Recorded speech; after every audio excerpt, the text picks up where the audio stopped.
देखें जी, KPK हो, बलोचिस्तान हो, पंजाब हो, गिलगित बल्तिस्तान हो, कश्मीर हो, सिंध हो, कोई भी सूबा हो जी, किसी जगह भी कोई शहीद हो जी, दहशतगर्दी का निशाना बने, वो सबसे पहले पाकिस्तानी है। उसके बाद उसका तल्लुक किस सूबे से है, किस जगह से नहीं है। फिर जब हम ये बात कहना शुरू कर देंगे ना कि शहीद होने वालों का तल्लुक KPK से है, बलोचिस्तान से नहीं, उनका तल्लुक पाकिस्तान से है। इसका शिकार पाकिस्तान है, इसका शिकार कोई सूबा नहीं है, इसका शिकार पूरी कौम है। और जो पूरी कौम जिसका शिकार है, उसके लिए पूरी कौम को इकट्ठे होना होगा। लेकिन आज एक ऐसी फुटेज जो सामने से गुजरी जिसमें जख्मी, देखें बदतरीन दुश्मन भी जो है ना जंगों में, जख्मियों पर हमले नहीं होते, जख्मियों के साथ ऐसा नहीं होता। अस्पतालों पे, एम्बुलेंसों पे, इन पे हमले, स्कूलों में जी, खवातीन पर जी।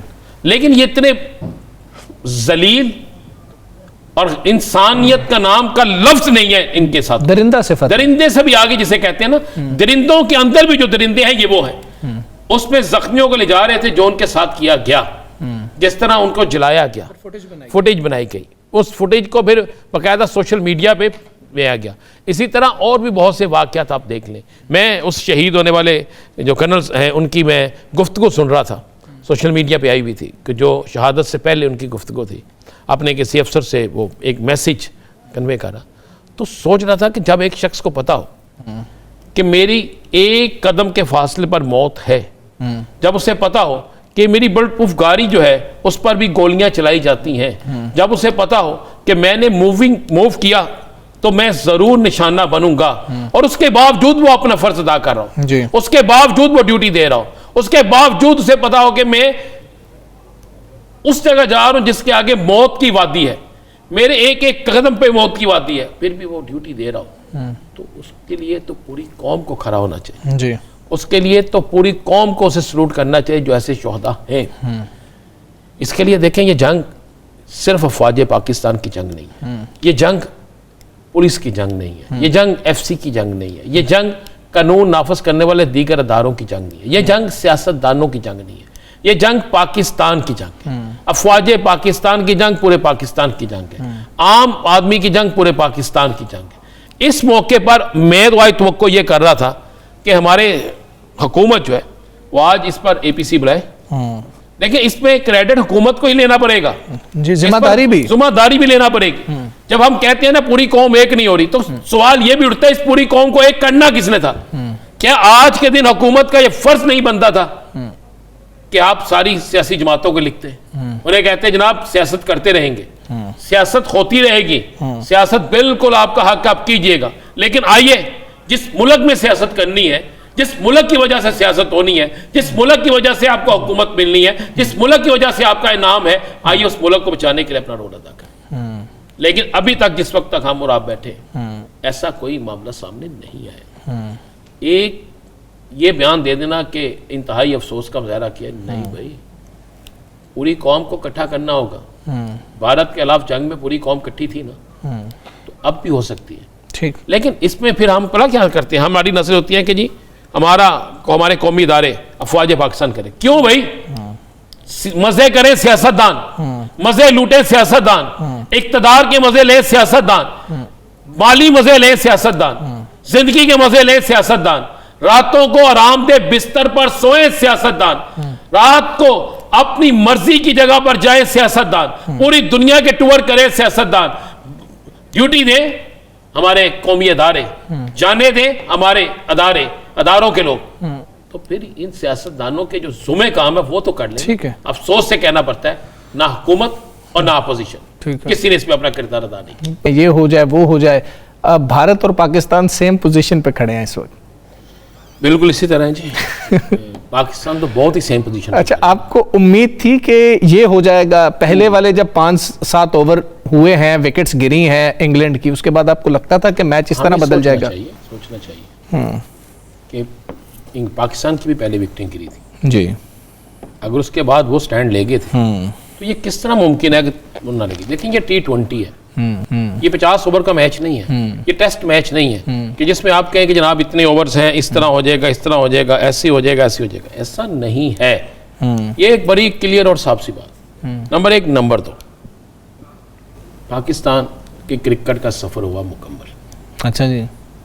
अगर अब आप कहें ना कि पाकिस्तान अगला मैच जो है उसको 100 रन से जीत जाएगा, तो ये हम आपस में बैठ के गुफ्तगू तो कर सकते हैं, इस खुश फहमी में भी हम रह सकते हैं, लेकिन ऐसा नहीं है।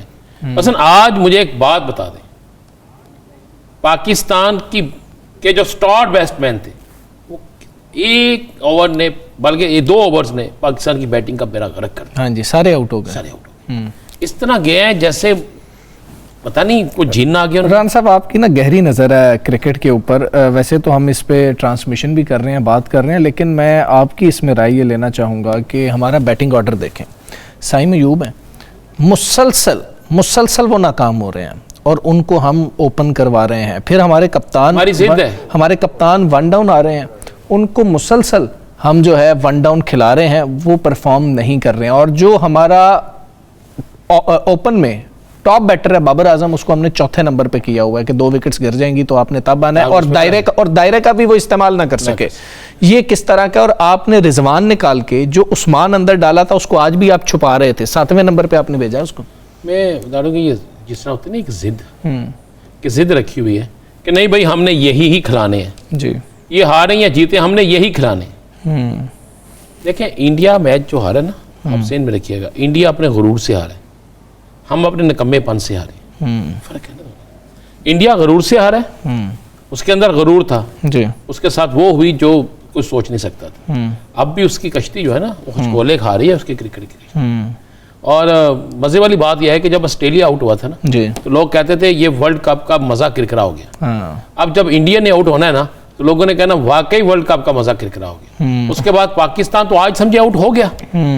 अब हम कितना बड़े मार्जिन से जीत सकते हैं। उसमें ये है, मैं वैसे बता देता हूँ कि आप खुश होने सब खुशी कर दे रहना सानू। रान साहब चले मैं बता देता हूँ ना, अभी अगर मगर का खेल बाकी है। अगर इंग्लैंड न्यूजीलैंड को हरा देता है और पाकिस्तान श्रीलंका से जीत जाता है और पाकिस्तान का जो नेट रन रेट है वो न्यूजीलैंड से बेहतर होता है, तो फिर पाकिस्तान के क्वालिफाई करने के चांसेस हैं। यानी कि अब मामला हमारा जो फड्डा है वो इंग्लैंड के साथ नहीं रहेगा, अब फड्डा न्यूजीलैंड के साथ पड़ेगा।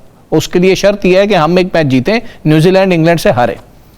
चाहिए अब आप को पूरी कौम को रमज़ान में ना दुआओं पे बिठा दें और कहें कि या अल्लाह कोई ऐसा काम हो जाए कि न्यूजीलैंड के 2-4 बल्लेबाज जो बीमार हो जाए, 3-4 ਜਿਹੜੇ ਨੂੰ ਤਾਂ ਦਰਦ ਨਿਕਲ ਆਵੇ, 6-7 ਜਿਹੜੇ ਉਹਨਾਂ ਦੇ ਬੋਲਰ ਨੇ ਨਾ ਉਹਨਾਂ ਦੇ ਬਾਜ਼ੂ ਨਿਕਲ ਜਾਣ। जी जी साकिब भाई इसी तरह मैं कह रहा हूँ इस कौम को ना इसी काम पे लगा दे, इस कौम को इस काम पे लगा दे। मैं राणा साहब कह रहा हूँ हमारी कौम बिल्कुल भी नहीं घबराएगी, क्योंकि कौन सा पहली दफा उन्होंने ये काम करना है। नहीं यही होता है कि अगर हम रमजान आ गया है, आप हमारे अमाल देखें ना, अब तो हमारी दुआएं भी कबूल नहीं होती। इस कौम के अमाल देख लें कि दुआएं भी कबूल नहीं होती। टीम कह रही है अपने ईमान का आप जो है ना अंदाजा लगाएं कि आप लोगों की दुआएं भी कबूल नहीं हुई। आप हमारी परफॉर्मेंस की तो फिक्र छोड़ें, अपने ईमान की फिक्र करें। बात फिर वही आई। अच्छा एक बात जी एक चीज जो बात कर रहे थे हमजा साहब, एक कि मैच जो है शुरू में ये मैच होता है, हमें सोचना चाहिए एक तो हमने 10 रन कम बनाए कम से कम। हाँ जी, कम से कम 10 रन। और उसकी रीजन क्या है? नवाज फौरी आउट हो गए, एक के बाद एक खिलाड़ी आपका आउट हो गया। लेकिन फिर भी मैं एक बात करता हूँ, जिस स्टेज पे चले गए हमने उनके खिलाड़ी आउट किए, लेकिन उसके बावजूद भी क्या हमें यकीन था कि हम जीतेंगे? आज अभी यहाँ पे रन ज्यादा होते, 10-15 रन ऊपर होते तो अब मैच आराम से ले गए थे। लेकिन ऐसी क्यों लेके जाइए? हमने कौम को कहना है कि हमने आपको खुशी को ही नहीं देना। अच्छा, दरमियान में साकिब भाई आपने देखा कि जो कैप्टेंसी है वो उस तरह से नहीं हुई है और हमने स्पेशलिस्ट अपने स्पिनर्स को मिस किया है इस मैच के अंदर, कि जहां पर रोकना था अकेले हैरी ब्रूक जो हैं वो 100 रन की बारी खेल गए 50 गेंदों के ऊपर। जी बिल्कुल, कैप्टेंसी का सवाल बिल्कुल जो है वो उठा है कि वो जो स्पिनर्स का मामला था, और ख़ास तौर पर जो हमजा साहब आप एक बात कर रहे थे कि मैच शुरू में यकीनी तौर पर जो शहीन शाह अफरीदी हैं उन्होंने कम बैक किया है। उन्होंने शुरू में जिस तरह का मैच चाहिए था ख़ास तौर पर बॉलिंग एंड से उन्होंने उसी तरह का बनाया।